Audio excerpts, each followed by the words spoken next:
नमस्कार. माझे नाव नेहा आहे आणि मी 22 वर्षांची आहे. मी एका छोट्या गावची साधी मुलगी आहे. गोरा रंग, लांब चोटी आणि थोडीशी लाजाळू नजर.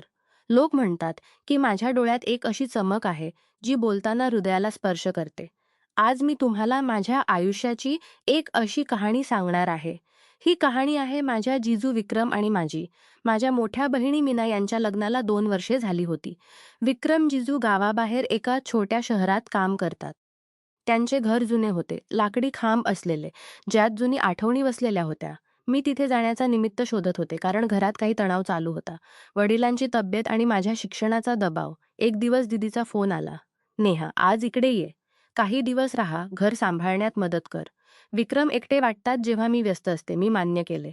मनात थोडीशी आनंदही होती, कारण जिजू नेहमी मला खूप चांगले वाटत.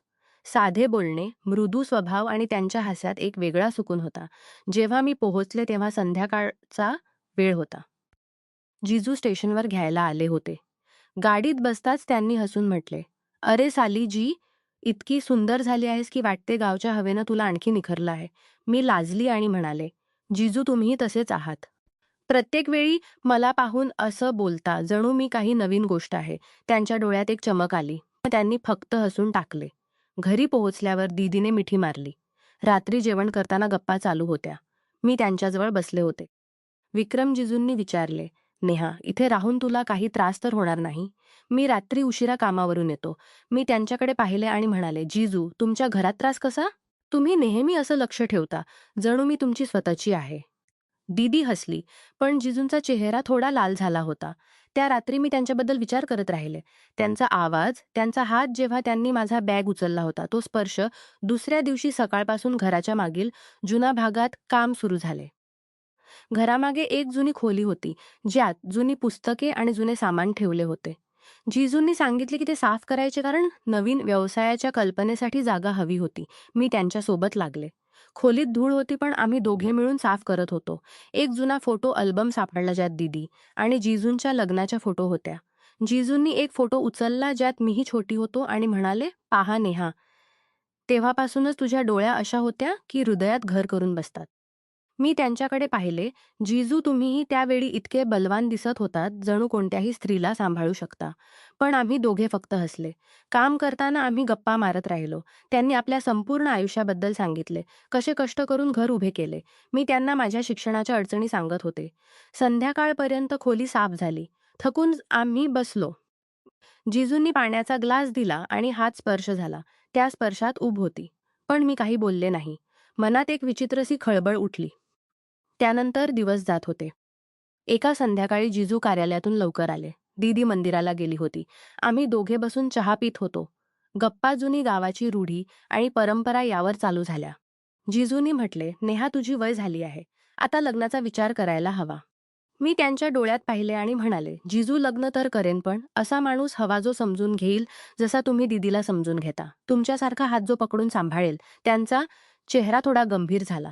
ते म्हणाले, "मी तर नेहमी तुझी काळजी घेतो. सालीजी, काहीही हवे असेल तर सांग." रात्र असो किंवा दिवस. गप्पा लांब चालू राहिल्या. रात्र होईपर्यंत आम्ही बसून जुना रेडिओवर गाणे ऐकत होतो. त्यांच्या गप्पा इतक्या गहन होत्या की वाटत होते आम्ही एकमेकांना ओळखत आहोत. पण काहीही चुकीचे झाले नाही. फक्त हृदयाचे तंतू हलत होते. हळूहळू महिने जात होते. मी तिथे राहिले होते. कारण दीदीला काही वैयक्तिक काम होते आणि मी घर सांभाळत होते. जिजू आणि मी रोज सकाळी मिळून घराची छोटी छोटी कामे करत. एक दिवस त्यांनी मला आपला जुना वर्कशॉप दाखवला, जिथे ते लहानपणी मुलींसाठी छोटी छोटी खेळणी बनवत असत. आम्ही दोघे मिळून नवीन डिझाईनवर काम करू लागलो. एक छोटासा घराचा नमुना जो व्यवसायासाठी नमुना होता. काम करताना त्यांचा हात माझ्या हाताला स्पर्श करत असे, डोळे भेटत. "नेहा, तुझ्या हातात जादू आहे." त्यांनी म्हटले. मी हसत, "तुमच्याकडेही ती शक्ती आहे जी कोणालाही उबदार करू शकते." ते हसले. पण त्यांची नजर थोडा वेळ माझ्यावर अडकली राहिली. संध्याकाळी दीदी आली तेव्हा आम्ही दोघे सामान्य गप्पा मारत होतो. पण आतून एक आगसी पेटत होती. लोकांना वाटत असेल की काहीतरी घडणार आहे. पण खरं तर फक्त गहन मैत्री आणि समजूतदारी होती. आणखी एक दिवस घरात विजेचा मीटर तपासण्यासाठी बाहेरची कंपनी आली. जिजूंनी मला सोबत बोलावले, कारण मला थोडं तांत्रिक समजत होतं. आम्ही छतावर गेलो. तिथे उभे राहून आयुष्याच्या स्वप्नांबद्दल गप्पा होत होत्या. जिजूने सांगितले की त्यांना कधी कधी एकटेपणा वाटतो कामाच्या कारणाने. मी म्हणाले, जिजू मी आहे ना, जेव्हा मन करेल तेव्हा बोलू शकता. मी तुमची साली आहे, पण हृदयापासून आणखी जास्त. त्यांनी माझा खांदा पकडला आणि म्हणाले, तुझ्या या गप्पा मला खूप सुकून देतात नेहा. जणू काही मऊ पाऊस, जो आतपर्यंत ओला करतो. ही वेगळी भावना होती, वेगळी गोष्ट होती. पण आम्ही विषय बदलला. छतावरून खाली येताना त्यांनी माझा हात पकडला, जेणेकरून मी घसरू नये. तो स्पर्श आजही आठवतो. महिने गेले. आमच्यात गप्पा वाढत गेल्या. कधी रात्री उशिरा बसून भविष्याच्या योजनांची गप्पा, कधी त्यांच्या किस्से सांगितले. मी त्यांना गावच्या छोट्या छोट्या किस्से सांगितले. एकदा त्यांनी मला आपली जुनी डायरी दाखवली, ज्यात लग्नापूर्वीचे दिवस लिहिले होते. वाचताना माझ्या डोळ्यात पाणी आले. जिजूंनी विचारले, काय झालं? मी म्हणाले, तुम्ही इतके चांगले आहात जिजू. दीदी खूप खुश आहे. त्यांनी माझा कपाळ स्पर्श केला आणि म्हणाले, "तूही कोणाला इतका खुश करशील, हे आकर्षण आहे का?" पण मी स्वतःला थांबवत राहिले. काहीही झाले नाही, फक्त हृदयाची घनता वाढत होती. मग एक दिवस असा आला जेव्हा कुटुंबातील सर्वजण आले होते. एका छोट्या पूजेसाठी घरात गर्दी होती जिजू. आणि मी स्वयंपाकघरात मदत करत होतो. गर्दीत आम्ही दोघे एकमेकांना टक्कर दिली.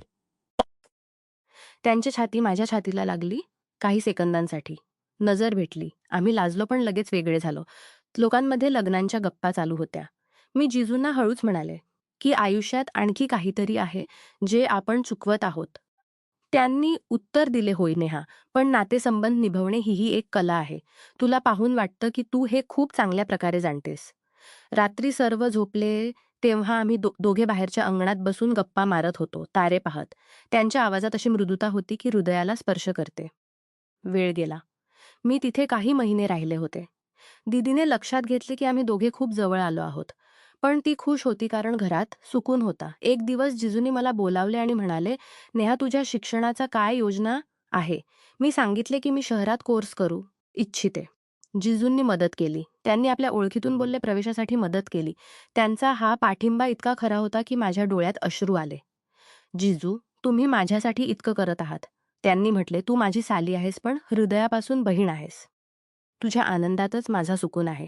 कहाणीचा शेवट जवळ आला होता, जेव्हा मी जाणार होते. दीदी आणि जिजू स्टेशनपर्यंत आले. गाडीत बसलो होतो आणि जिजूंनी मला एक छोटीशी भेटवस्तू दिली.